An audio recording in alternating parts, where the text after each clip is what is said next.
What is going on, guys? Welcome to Gregos TV. I'm going to do basically a comparison of these two phones, the Sony Xperia 1 IV or 4, whatever you want to call it, versus the Samsung Galaxy S22 Ultra.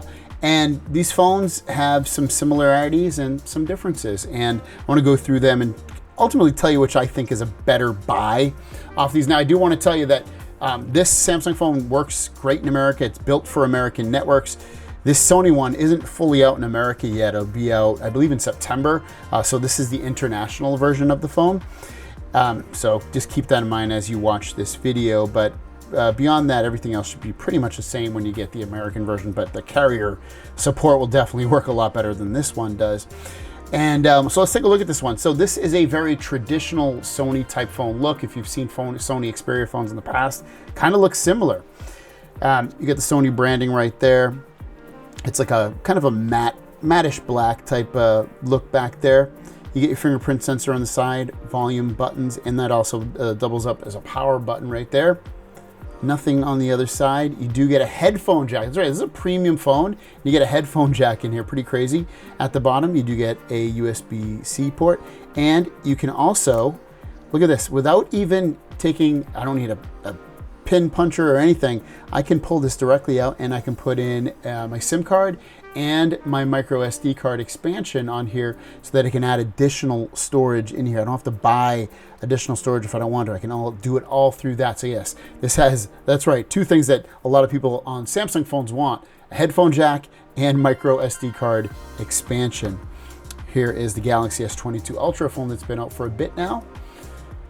And obviously this phone has a much bigger display. When you look at these two phones, there's no headphone jack, there's no micro SD card expansion. You do get an S Pen though, which if you love using an S Pen, that's something this Sony phone can't do. And there's a lot of things that you can do on here. Have it be from, writing little notes to yourself, to controlling the phone, to pretty much anything on here. So if you are a big, let's just show you, I'll do my typical signature that I always do for everybody. Woo! So you can take notes in class if you wanted to. I wouldn't want to do it on a screen this small, but there you go. You can write on here and capture screenshots and use it as a shutter button for when you take photos and things like that, or to switch your phone out.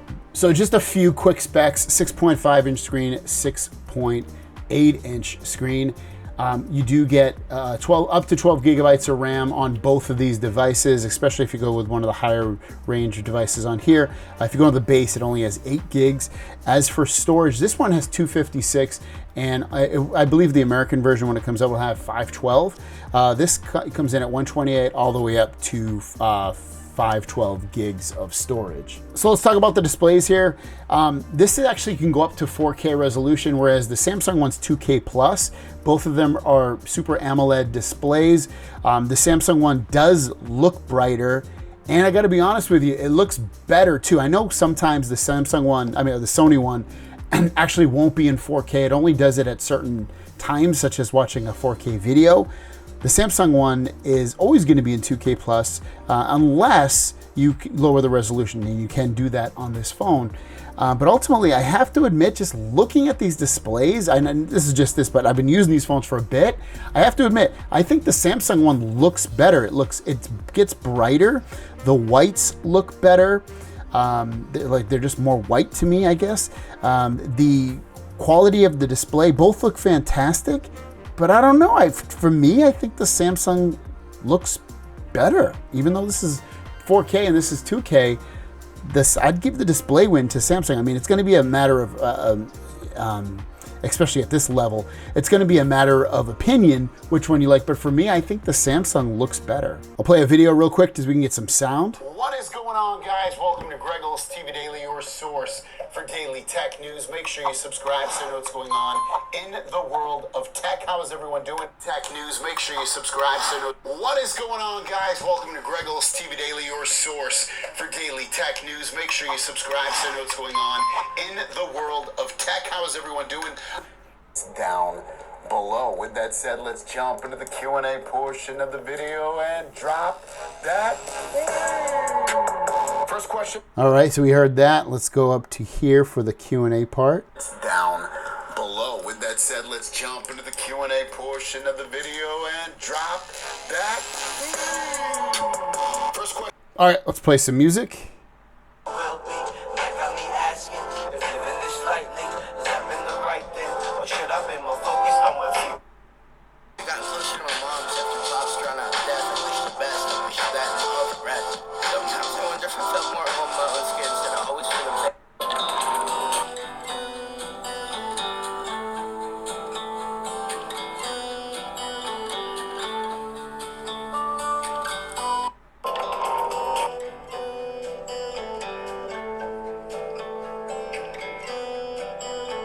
So in terms of sound, I'd give the win to the Samsung. I thought it sounded brighter, clearer, and just better overall. In terms of looks too for the phones, I would personally give it to the Samsung. I don't mind the modern look with the camera on top of the display. The Sony one has actually a bezel up here, which they've kept with the camera built into the bezel. It's not actually on the display. It's thinner, so it's easier to hold. But for design, I personally would give it to the Samsung. I think the Samsung looks better as well. I do. The main things I mean, not a huge deal to me. It's cool to have. This is really cool, the headphone jack. I love this. Being able to pull out the SIM card and SD card with just your fingers without having to pop it out with something. That's amazing.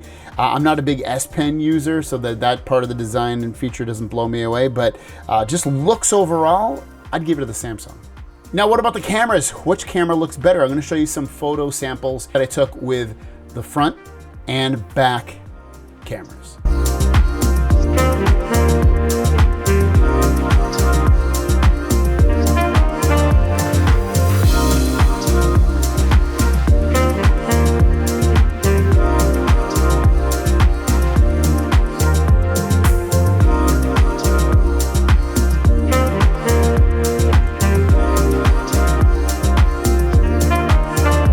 Last two things I'll go through is performance.